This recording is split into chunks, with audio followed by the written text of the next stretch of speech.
I'm very happy to introduce you to a new technique in guided bone regeneration called the L-shaped technique. My name is Ronald Jung. I'm from the University of Zurich, and I'm trained as an oral surgeon and as a prosthodontist. I would like to introduce you to the clinical situation of a young patient with a discolored center incisor, which experienced a fracture of his root in the apical third.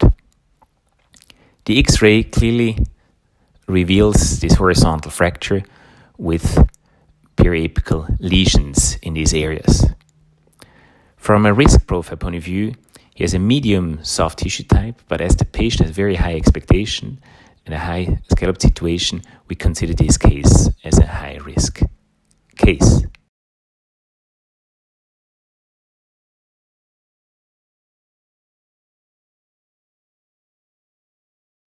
In order to show you the approach, this is another case with a very similar clinical situation and the same clinical approach.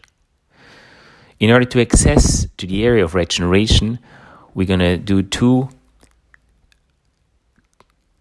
sulcular incision at the neighboring teeth with a microblade and a very palatally positioned crestal incision. In order to be able to do a GBO procedure on the buccal aspect, it is mandatory to have a vertical releasing incision. It is only necessary to have one vertical releasing incision, which is going to be placed at the distal aspect, starting from the sulcus perpendicularly, and then to complete the vertical releasing incision by coming from the apical part towards the coronal part, touching then the initial incision in this area. With this approach, we are able to have an ideal visibility of the area where the implant needs to be placed. As a first step, the implant position is going to be defined by using a round drill and checking its position. Then it follows by using the twist drills in order to prepare the osteotomy for the implant. Then, after this drilling process, we always check the implant position by having a direction indicator to see whether we are correct from a mesodistal point of view, from a vertical point of view, and a buccal point of view. The aim is to place an implant in such a position that we stay away as far as possible from the buccal aspect and being able to deliver a screw-retained reconstruction. After completing the osteotomy, the implant is going to be inserted according to the correct prosthetic position. After having the implant in place, we check the vertical position. We want to be about 2.5 to 3 millimeter away from the future crown margin. And after the implant has been placed, we can see that we have a dehiscence defect.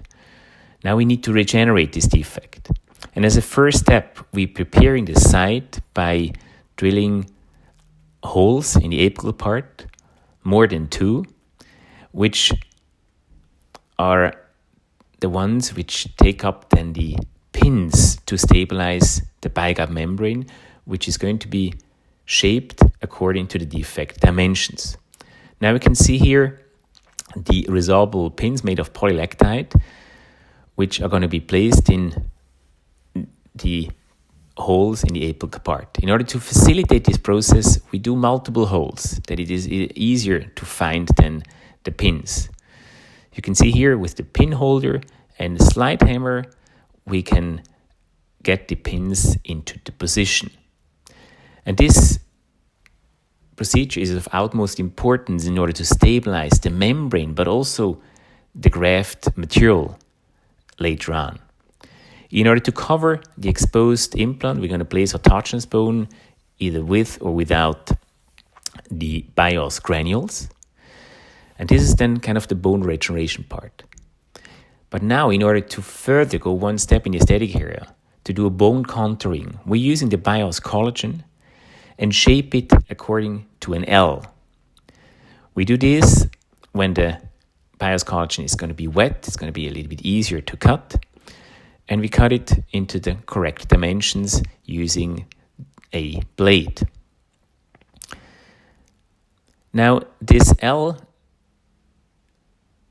serves different aims. On the one hand, we would like to have more contour on the buccal aspect, mimicking the root prominence. On the other hand, we would like to support the soft tissue in the vertical part, primarily for prosthetic reasons and for aesthetic reasons. So it is not meant that everything is going to be turned into bone. It is meant that the buccal part turns into bone and the coronal part on top of the implant is primarily there to support the soft tissues. With some granules around, you can smoothen the margins. And as the membrane is tacked, you can now just put it underneath the palatal flap and you have a very stable augmented area. You can also nicely see the amount of stability we achieve with this technique. And we have more volume in the crestal part where it is of utmost importance for the aesthetic areas in this transition zone between the soft tissue and the crown. In order to be able to close the flap, because we have now extra volume, it is necessary to do periosteal releasing incision as it has been done here. And then it follows by having the first suture at the corner of the vertical releasing incision with a 5 or 6/0 suture in order to adapt the flap in this area. Like this, we reposition the flap at the correct position. The subsequent suture is, for me, the most important one. It's the horizontal matrix. And the horizontal matrix is going to be performed with an EPTFE suturing material, which has a great elasticity, being very gentle to the wound. And this suture is important in order to keep the wound margin together. So you can see here the horizontal matrix, which is going to be performed. Like this, we're going to bring now the wound margin passively together.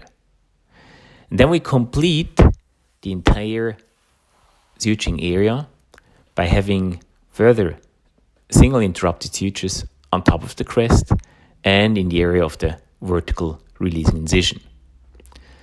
Sometimes you additionally add then a 5/0 or 6/0 suture to complete then also the crestal incision in order to have there a perfect adaptation of the wound margins. And like this, we end up with a very passive suture where we have a lot of volume exactly in the area where it is most important, in the area where the future crown margin will be positioned. After a healing period of 4 months, we access the implant by using an U-shaped abutment connection, do an impression, and then being able to place a provisional crown which needs to be done in order to shape the soft tissue in order to mimic the neighboring tooth. After 2 months, we were able to kind of have a nice soft tissue contour, and this contour is going to be captured in a second impression in order to fabricate the final reconstruction. Here, this final all-ceramic reconstruction is going to be screw-retained, and it mimics very nicely the neighboring tooth, and we have a very nice soft tissue quality in this area. The radiographs shows a stable bone tissue and a very nicely integrated implant. So after careful extraction with minimal damage, we need to kind of follow the different steps in order to make this case a successful case. And of this, I would like to thank you very much for your kind attention.